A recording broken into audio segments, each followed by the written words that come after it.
right, but here's the thing. This last panel is on the topic of advocacy. And Michelle was telling me it was a plan to have this as the last panel because the hope is that we don't all leave here and say, oh, that was a great summit, those were great conversations, and we all go back to our lives. The hope is that everyone in this room is going to be empowered to make a difference some way in your own organizations, in your communities, with policymakers, whatever it is. So that's why this last panel. Panelists, come on up while I'm blabbing away. So let me introduce this wonderful panel and then the moderator.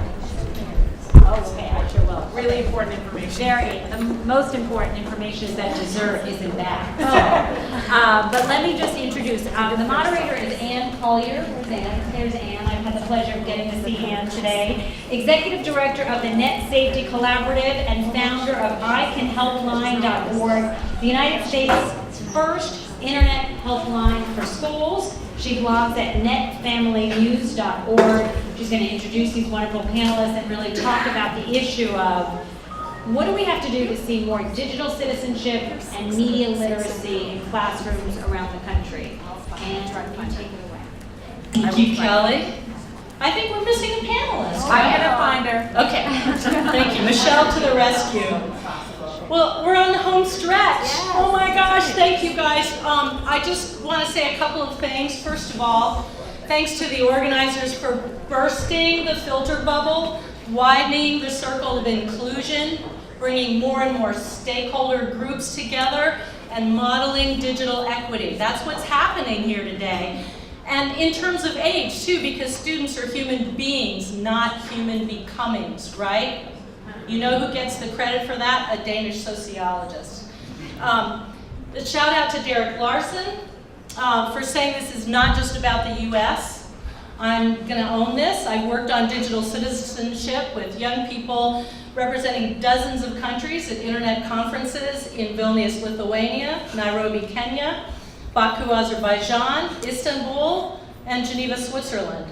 And it's not just about netiquette and good behavior, as we've heard all day long, right? It's about civic engagement, it's about involvement, it's about causes, it's about young people as much as old people. So this panel is basically about how to make digital citizenship go viral. These are advocates. This is a big, brilliant panel. It's missing one person, but I'm sure that person's coming. And these beautiful people have a diversity of perspectives, and so we're very, very fortunate to have them all here. But because it's a big panel and we don't have much time, we'll just jump right in. And I think what we should do is just have all of you introduce yourselves, tell us about what work you do and the central focus of your work, and then tell us why you're here. Hi, my name is Brianna Brown. I make a living as an actress and have for about 17 years. I also founded a nonprofit a decade ago called The New Hollywood, and we are dedicated to supporting socially conscious change makers and storytellers, and we really want to help inspire people to rise higher, to shine brighter, and to give back. And we're a 501c3 nonprofit.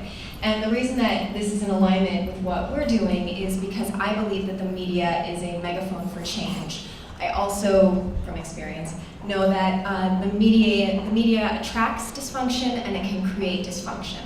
And I believe that we all have the ability to create positivity. So I'm in alignment with almost everyone here. So that's why I'm here. Thank you. Hi everyone, my name is Jennifer Casa Todd. I'm currently the teacher librarian at a school in Aurora, Ontario, Canada. It's been great to be here. I've been doing that role for 2 months though. I was in a district level position as a literacy consultant for 6 years, and in that role I had the privilege of working with all 108 of our schools in order to bring technology-enabled learning and learning-centered learning into classrooms. So that's a bit about my background. Why I'm here, I am a huge advocate for student voice, so I'm definitely in the right place.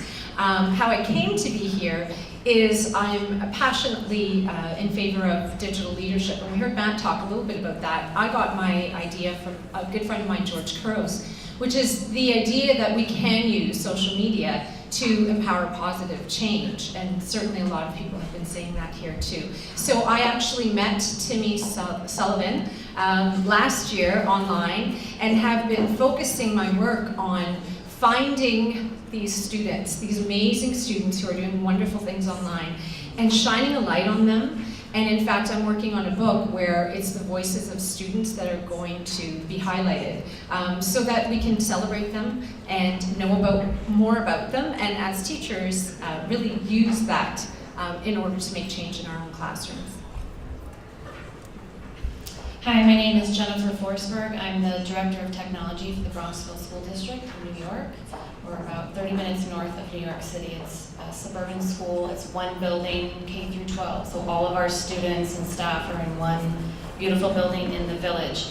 And as a technology director, I'm responsible for everything tech, whether it's in the cloud, if it's plugged into the wall, everything. Our curriculum and instruction, professional learning as it relates to technology, the infrastructure, the wireless is down. I'm the first person that hopefully finds out about it.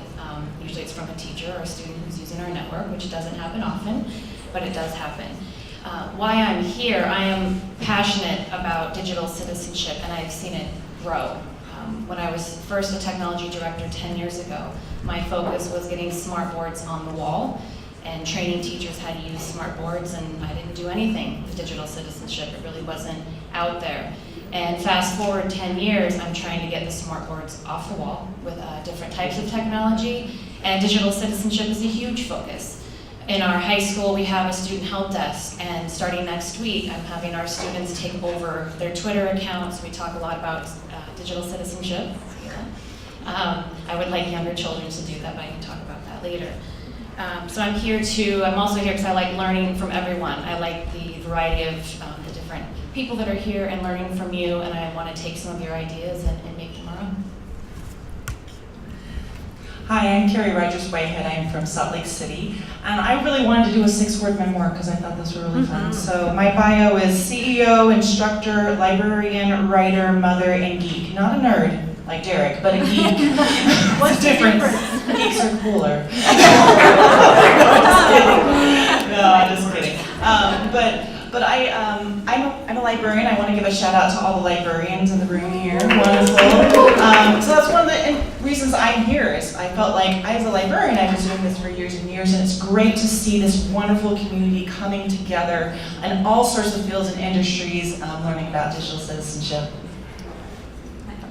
Hi, I'm Molly Schoneveld, and I am the president of a PR firm in Los Angeles called SW PR Shop. So I represent celebrities and influencers, and I interact with the media obviously on a daily basis, but a lot has changed since I first started about 10 years ago at a really big celebrity firm where we were faxing memos to our clients.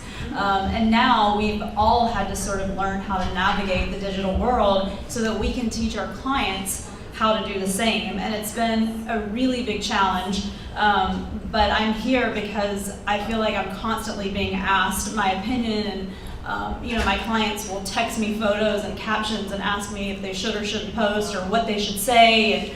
And it's, especially with the election, it's been very difficult. And so I'm just always looking for tools that I can take back to them. And so I'm really here to learn. I'm Michelle Linford. I'm the Executive Director of Epic Deliberate Digital. We are a nonprofit in Utah, and our focus is completely on facilitating collaboration around issues related to kids and technology.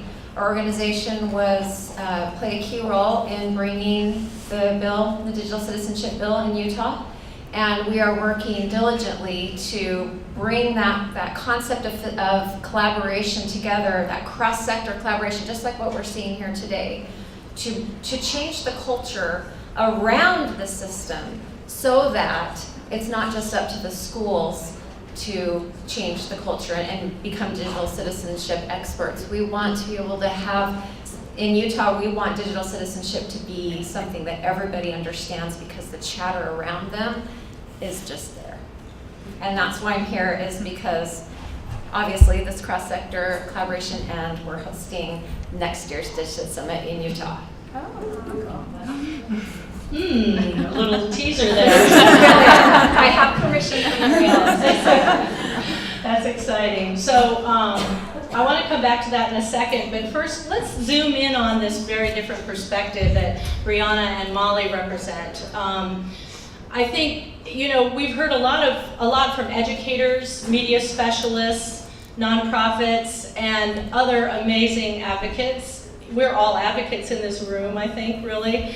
But we haven't heard from the industry that a whole lot of young people follow, right? There's a whole lot of celebrity watch going on Twitter.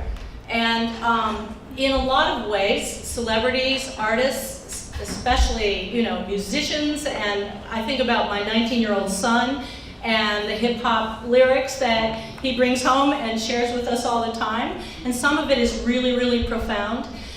There's really beautiful stuff going on in the entertainment field online, but there's also a harshness, a harassment. Celebrities have been, my gosh, I can't even think of all the examples where they had to leave Twitter temporarily because they've been harassed. And they also are very well aware of being role models, right? So talk to us about that perspective a little bit. I don't know who wants to start, but I know you're working with people who are thinking about this almost every waking moment. Go ahead. Well, I was going to say, it's interesting because if you get past the smoke and mirrors of the entertainment industry, you come to realize that people are not, young people especially, who maybe they come into some sort of fame or notoriety at a young age, are not being taught, really taught, the leadership and responsibility they have every day with every momentary thought that they spew out on social media. And so, you know, as consumers, I believe that we have so much ability to help shape what that looks like by putting a lot of focus on what we believe is really positive influencers. My big focus is that we, you know, I personally believe that we can create change with our dollar, with our time, and what we talk about. And a lot of attention is given to negative social media, just whatever is dysfunction, that's what we draw our attention to. Too much, probably, Too much. right? And so we as consumers, because a lot of it is a lack of emotional intelligence. So, you know, people are being reactive, or they're just trying to do outrageous things to get attention, and that's all it is, to get attention, to stay relevant, to get more followers, to have sexier and sexier selfies so that they stay important, so they can get their next gig. And it's unfortunate that a lot of celebrities and people, you know, at different levels of notoriety have a real pressure to be relevant, that their job is being taken away, or they could lose out a job to someone who is a YouTube star, or they could lose out to a job of someone who's putting out bikini photos constantly. And then there's a real pressure to decide what is my morals, what do I want to put out, and if it's not noisy, then I'm no longer relevant. And so there's also a lot of pressure for other people to expect celebrities to be those leaders without realizing those leaders are not taught how to be leaders, and their team isn't necessarily teaching them those tools or really want them to be maybe that neutral. So it's something that as consumers, we get to have the opportunity to shine a light on the athletes that we think are doing an amazing job. We get to shine a light on the actors and the performers and people that are really being change makers. And one of the things that we spoke about when we were prepping for this conference is I would love to see an actionable item of how can we really give more acknowledgement to those positive change makers. Who are the top 100 change makers that are female actresses? Who are the top 100? And then having, whether it's Twitter or it's your school, and it going to all the way down to who are the students that are our online heroes. And I feel like by putting that focus on what is positive, that's how we shift the light. We can be dismissed. If we don't shed as much light on the dysfunction, they'll want to behave in a way which gets attention. So I think that that's a real thing that I feel passionately about. That's one of the things that my organization, the New Hollywood, is trying to consistently shed light on things that are adding value. Well, that's definitely been a theme all day today, hasn't it? That we need to shed more light on the positivity rather than the negativity. And I think young people really want that, right? They deserve that. It's respectful of them. Molly, do you feel you need to be cloned? I think that a lot of people are coming to you. That's what we're hearing. And how can we help? So it's a very hard thing to navigate because social media has given celebrities and influencers a direct connection with their fans, which is, you know, for the first time ever. And so, which is really great in one way, but in another way, it's very, very hard because inevitably, no matter what they post, you have these online bullies and they say negative things. And so, you know, I basically tell my clients, and I think this goes kind of for everybody, is like you kind of can't believe it when people tell you how amazing you are on social media, and you also can't believe it when they tell you how bad you suck. Because if you believe either too much, it really starts to, you know, mess with you. But I think that in terms of with teaching my celebrities sort of how to manage this, I mean, honestly, I tell them you have to treat it like a business and like a brand.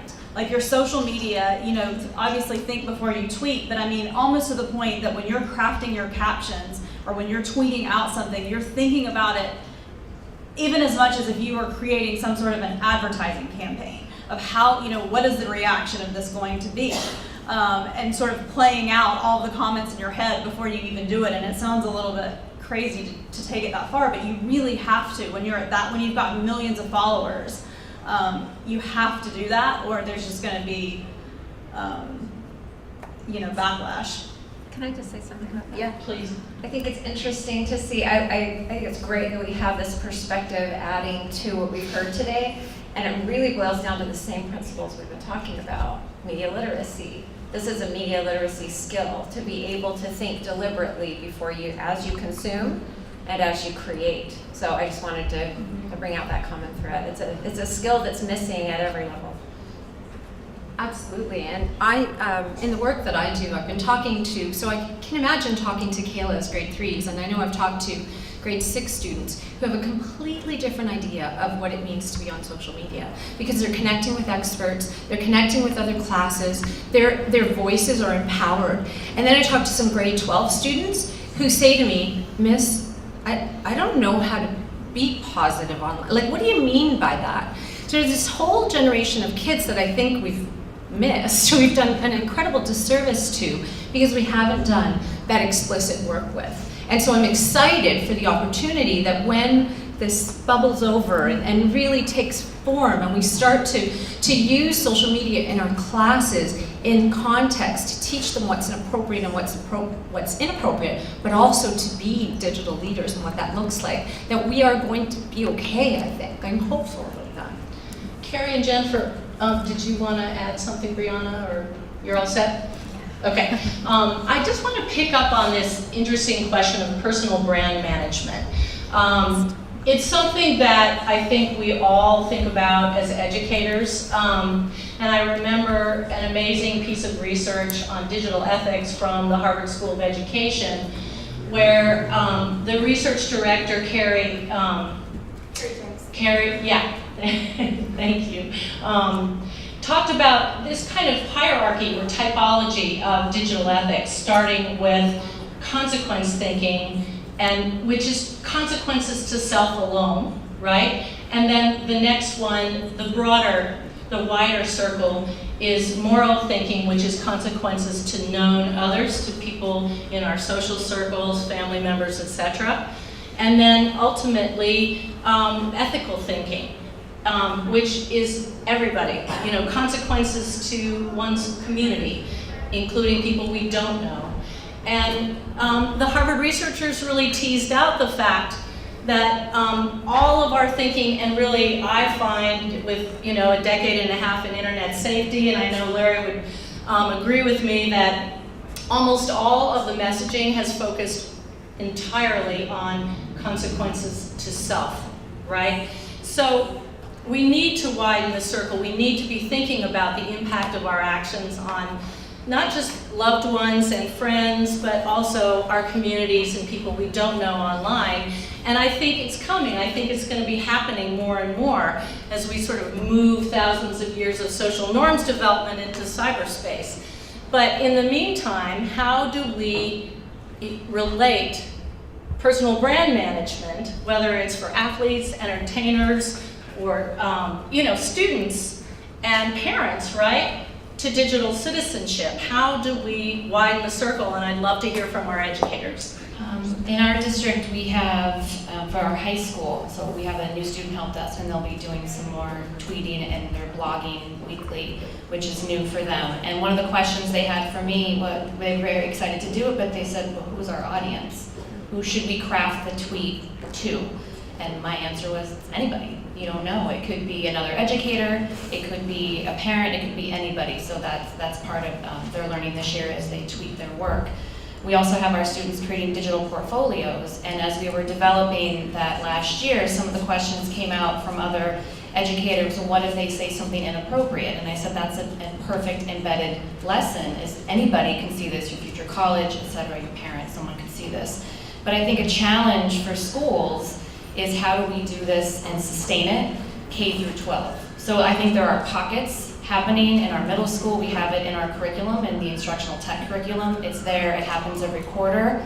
But for our elementary school, I'm having a hard time, aside from the library media specialists who are wonderful at implementing this work, we don't have, they're a school full of Kaylas embedding this into their regular curriculum, because a third grade teacher, I'm married to one too, he teaches, teachers are teaching every single subject, and she's embedding this in her class and giving them authentic opportunities, and I think that's a great way to do it, is through these authentic opportunities, K to 12.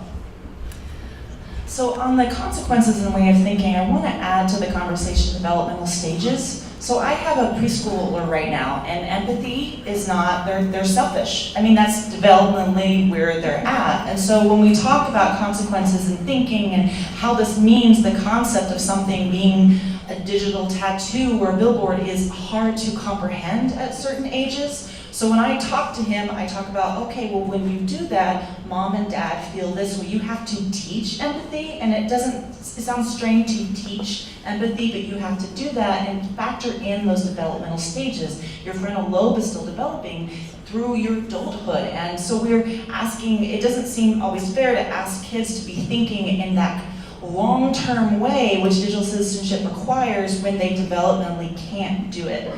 I also want to add on that positive is when I also work with kids, we have to do like 5 positive to 1 negative. And so with the brand management, you have to have that 5, because people remember the fear, they remember the angry, they remember the drama. It sticks in your brain better. So we have to be even better about being that positive and overcome that fear.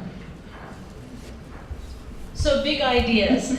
We've touched on some very big ideas, right? But I think there are other ones that you guys would like to tease out, and I'm going to leave it to you. If anybody, in any order, what would you like to point to?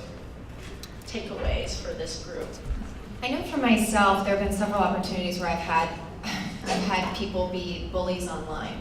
And one of the things that at a certain point I decided, because you're taught just ignore. And one gentleman decided he wanted to show me things that are not appropriate. And I looked at his age on Facebook and kind of what age he was at. And I'm like, I'm an adult. This is a child. I get an opportunity to hold space for him to maybe learn something. So I took a little picture of it and I posted, and I figured out who his mother, his grandmother, and his sister were. And very digitally savvy. Yes. And I just sent a very not angry note to each of them saying, I just think you should be aware that so-and-so is posting inappropriate things to women he doesn't know. And I just feel that, it's the consequences offline and online are not equal.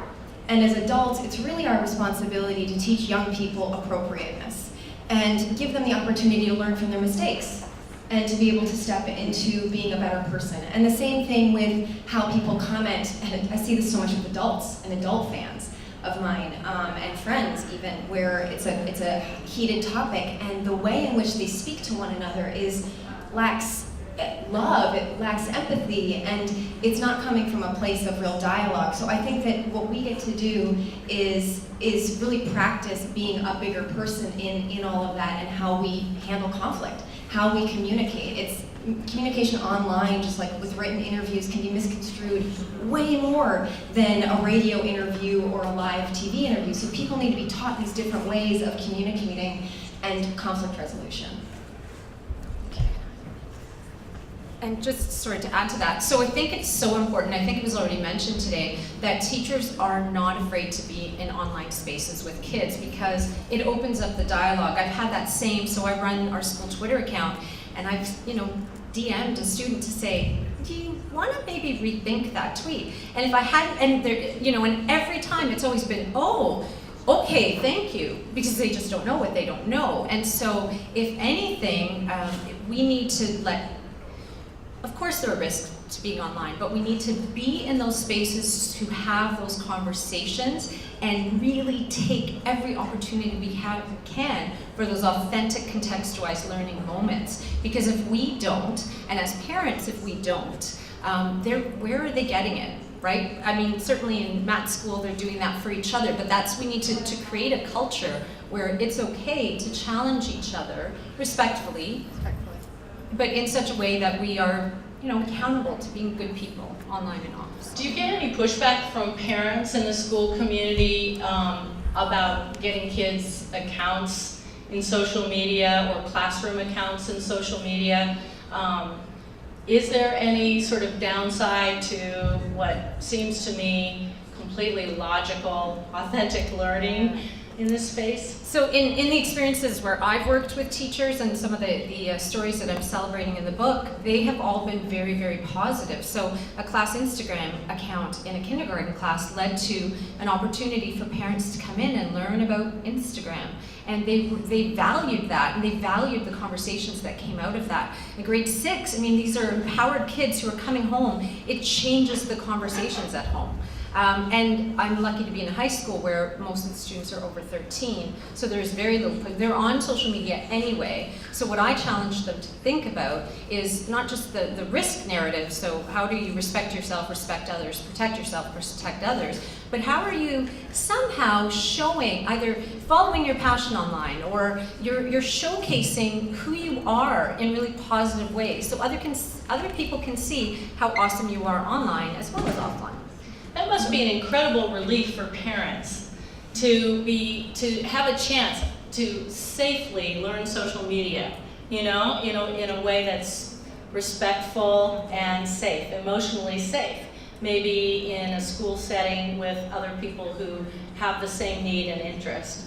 I love that idea, having young kids. There's actually an amazing project in Australia called the Living Lab. I think it's still called that, but it was first introduced to us at the Googleplex years ago when researchers Amanda Third and Pippa Collin from the University of Western Sydney introduced the idea of having parents come in and learn about social media from their kids, but not their own kids, right? Other kids, other parents' kids. And the researchers kind of watched this happen, and everybody was kind of disarmed. This was fun, this was playful. I think we adults need to play a little more. But, so Jennifer Forsberg, I know that you work with parents a whole lot, and one of the things I learned in our panel prep the other day is that you have a need to help parents get educated in this way. So what are some of your tricks? And you're a parent too, so tell us about that. Yes, I'm a parent of a 6-year-old and a 10-year-old, both boys. And when I started in my current school district last year, within a month, I had 2 parents wanting to meet with me and had done a lot of research with their own networks across the country, different friends and family, and what those schools were doing around digital citizenship and internet safety. I'm not actually sure if they use the term digital citizenship. I don't hear a lot of parents using that term. But they said, what can you do? You're new here, what can you do? How can you help us? And I ran with it. And with their support, and I did have a lot of parent support, one of the things I did, I invited our assistant district attorney, who I had worked with before, and she came in and just talked about different apps that teens are using in our area, and I had 75 parents come to that. So I knew I had a pretty large audience for a small school district. I then had screenagers. We did show that film and had the filmmaker come out, and we sold out at 220 spots. So I had to show it a second time. And we had a panel. We had someone from Common Sense Media and another panelist come and talk about that. So that was a great night as well.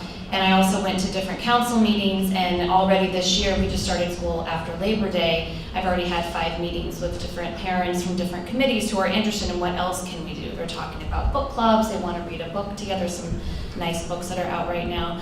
So I have found that engaging them has been extremely positive, and it's really pushed me to think more about how to engage them. And the last meeting I had, the parents said, I would love more hands-on. I want to come in for 45 minutes and learn about Snapchat. We want to come in for 45 minutes and learn about Instagram, because we know our children are on it, we want to be more aware of those. So that's been very positive for me to work with our parents.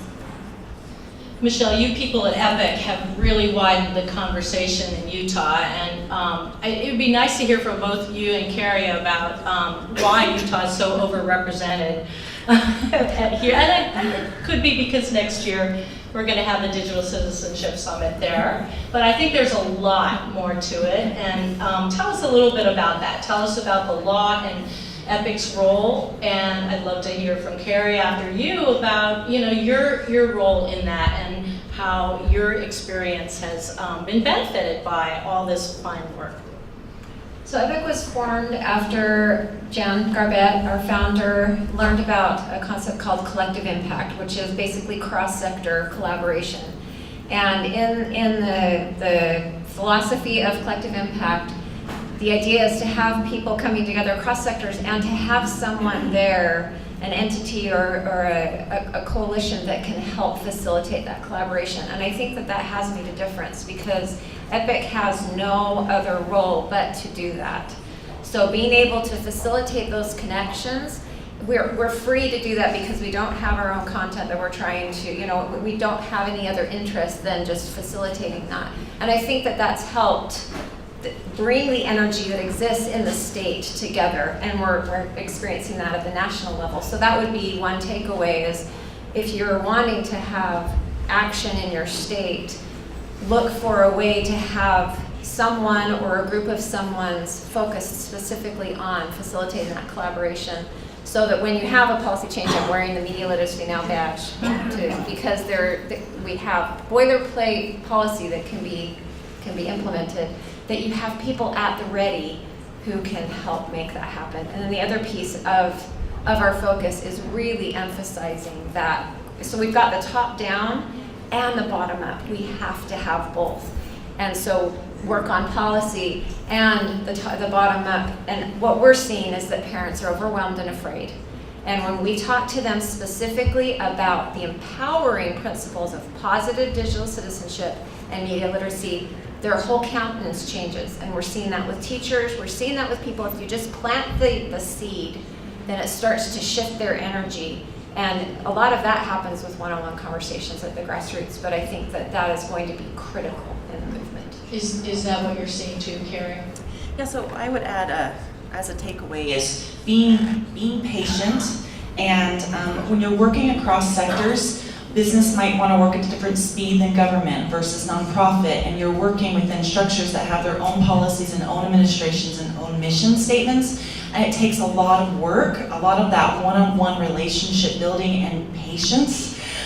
So if you are doing that, take the time to talk one-on-one. No one wants to be talked to. They want to be invited, they want to be included, they want to be listened to. So it's a slow pace to go in and talk to all of these people one-on-one and have those conversations, but it pays off in the long run, so be patient. Excellent point. Thank you for that. I'm going to ask them one more question, but so I'm going to come to the audience now, and if you all could think of questions that you have. We don't have much time left, so I'll come to you in a second. But first, we haven't talked today much about mistakes made and lessons learned, and we learn a lot from mistakes. There's somebody just said that a mistake is just an opportunity to try something new, try something different. So what do you guys, does anybody want to speak to something, a very important lesson learned? I'll start. Okay. I think complaining online rarely works. Even when you're trying to be funny. So I tend to tell my clients to try to stay away from that, because it's always met with, it being a princess problem or, you know, something to that effect. And then also, I think just when you're responding to people, especially now, there's such a heated thing going on online right now with the election.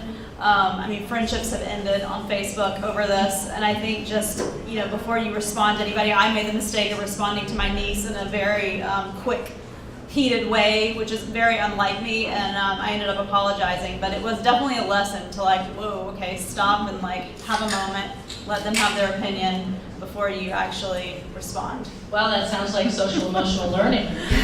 I think Mark Brackett at Yale calls it taking a meta moment.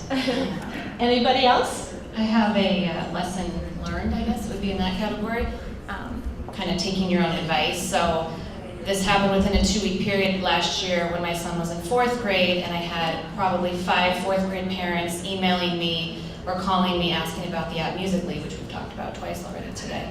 And the parents wanted more information about it. What do I recommend? I'm often asked, what would you do? What do you recommend?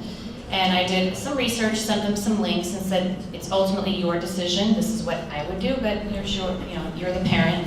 And my son came home on a Friday and asked if he could have Musical.ly. So I took a deep breath and I thought, you know, I just gave him, I can do this. I'm a tech director, I do this all the time. I'm looking into apps, I go to Common Sense Media, I'm reading all the feedback on all these sites. And I use it as an opportunity.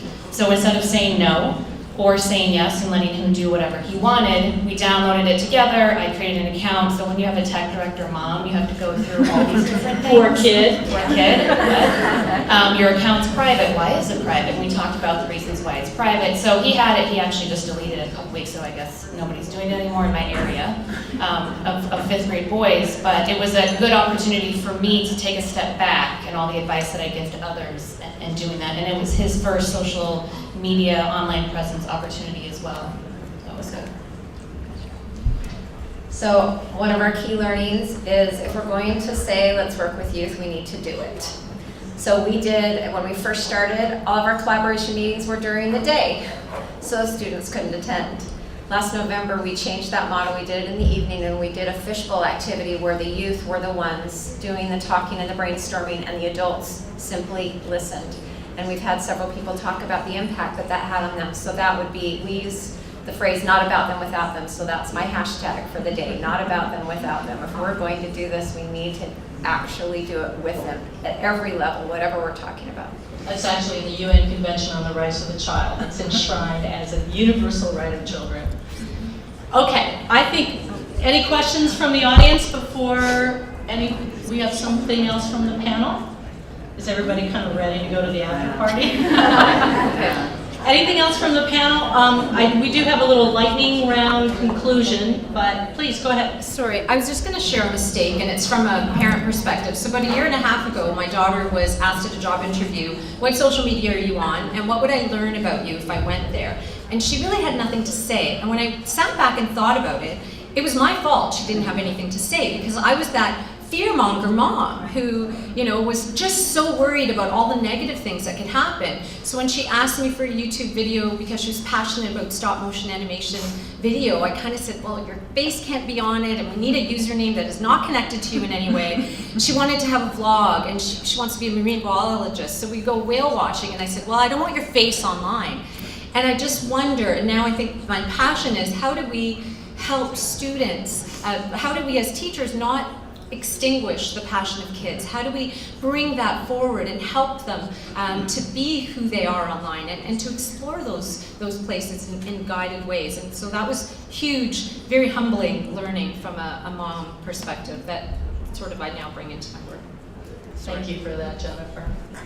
Okay, so what we decided is that we would end with a call to action in 140 characters or less, kind of a verbal tweet. So let's just go down the line, and please give us a call to action on how to be the digital change. We get to be the change we want to see on and offline. How are we showing students that they can use technology and social media to make a positive difference in someone's life? Hashtag DigCit, engage all citizens on and offline. Listen, give everyone the benefit of the doubt. The digital community is just that, a community. Reach out to others, share ideas, but the golden rule has never been more relevant. Top down plus bottom up, cross sector, cross generation, hashtag not about them without them. I can't think of a better